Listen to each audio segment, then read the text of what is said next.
There will be times when standing alone feels too hard, too scary, and we'll doubt our ability to make our way through the uncertainty. Someone somewhere will say, don't do it. You don't have what it takes to survive the wilderness. This is when you reach deep into your wild heart and remind yourself, I am the wilderness. The reason why it's essential that we develop a positive mind is because life is getting more difficult. Externally, conventionally, if you like, everything around us is becoming more degenerate. Although there are a lot more time-saving devices and things that should be reducing our problems, if you check, you'll find that actually our problems are increasing. Our difficulties are increasing. There are more things to worry about now than there has ever been before, such as whether or not someone has left you a message on your Facebook.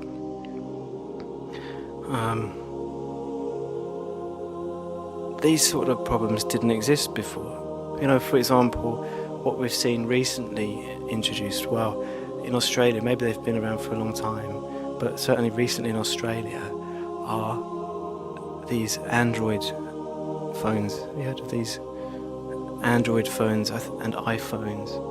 So I've got one of these. And before I had one, I used to check my emails, you know, that old-fashioned technology, email.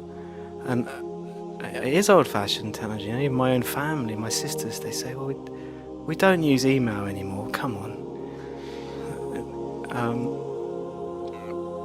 But of course, we're part of the modern age. This is, you know, modern Buddhism. We need to know what's happening in society. We need to try and use modern inventions to help us to flourish, Dharma to help people to be happy. What I've learned in the last couple of years is you can absolutely teach courage. You can develop it in yourself and you can develop it in others.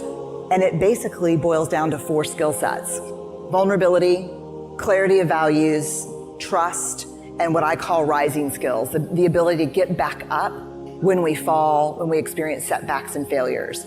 It's interesting because I didn't think rising skills or resilience was going to be on this list, but as it turns out, the most courageous men and women I've interviewed over the past 15 years talk about their courage only being possible because they know how to get back up when they inevitably fall. And one of the things that's true is that if you're brave enough often enough, you will fall. It's not a question if you might fall, you will, by definition, if you're brave in your classrooms, in your life, with your partners, with your kids, with the people you care about.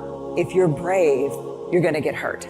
I mean, the brokenhearted are the bravest among us because they had the courage to love, right? And so we have to learn how to get back up.